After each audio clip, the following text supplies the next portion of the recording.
Hello, Cancer. Thank you for joining me for your monthly forecast for June.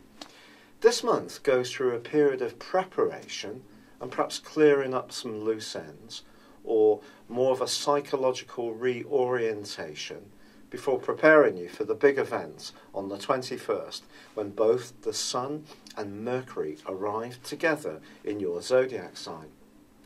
Before then, you're also given a real push when Mars switches into your sector on the 5th. I have to be honest, Mars is not at its easiest in your zodiac sign. It's what's known as in its fall. But you can still work it to your benefit. Mars is about action, it's about initiation, it's about our desire, and it's also about our sex appeal. So in your own sign, all of those can be activated in a positive way.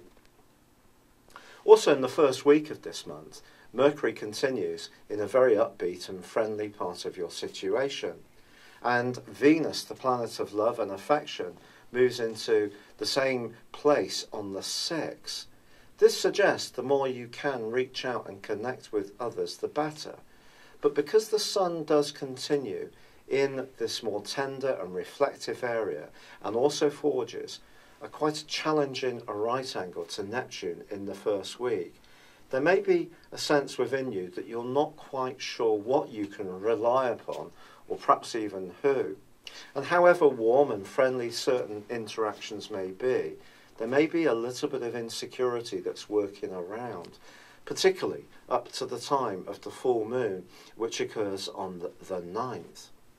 What this can do, however, is tease into the open any issues that perhaps you've not wanted to look at, or other people confront you with, that may come as a little bit of a surprise. But on the same day, Jupiter, the planet of growth, does go direct after a 4-month retrograde in your sector of home, family and emotions.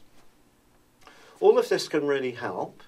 And certainly, although Neptune does go into a retrograde itself on the 16th and continues an obtuse angle to Jupiter all this month, which suggests you do need to be realistic around your hopes to widen your situation in terms of the emotional impact, either in terms of how you feel within yourself or your own physical surroundings.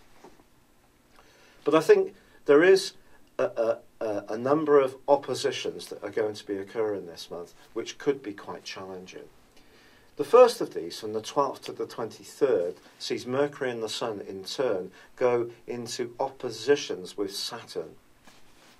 If you are in a job which is requiring you to spin lots of different plates, and let's be honest about it, there seems to be more and more pressure in terms of working roles these days, then you could really feel under a little bit of duress if you're being asked to do too much and there's not enough consideration for the need for you to actually have the time and resources to manage the role exactly as you would like.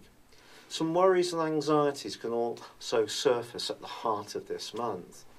But I think once the Sun and Mercury move into your sign on the 21st, the thing you are going to be is mightily inventive. They're so close together, there could be some real moments of inspiration for you.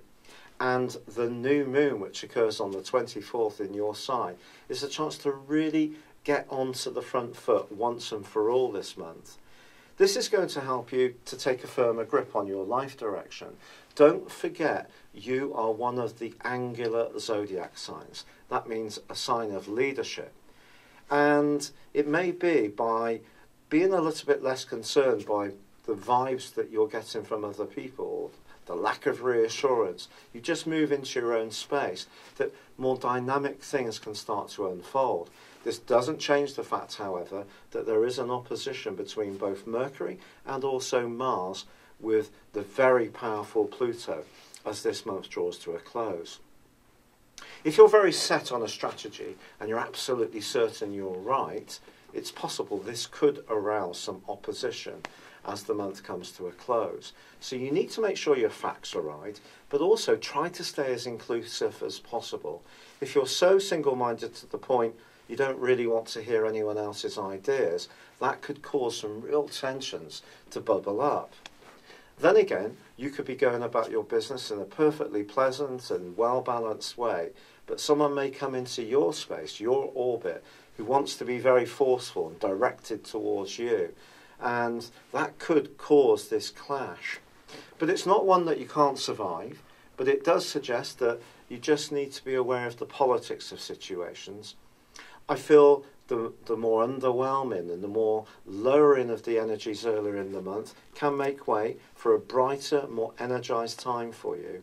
But politics could be a little bit of a backmarker for the whole of this month. There's one other aspect I want to tell you about, however, Cancer, and that concerns the role of Uranus, the planet of freedom, and also the North Node, which is now rotated backwards. This goes clockwise, the rest of the zodiac doesn't, and it's forging your point of destiny in Leo now since the 9th of May. It's forging a very positive angle with Uranus all through this month.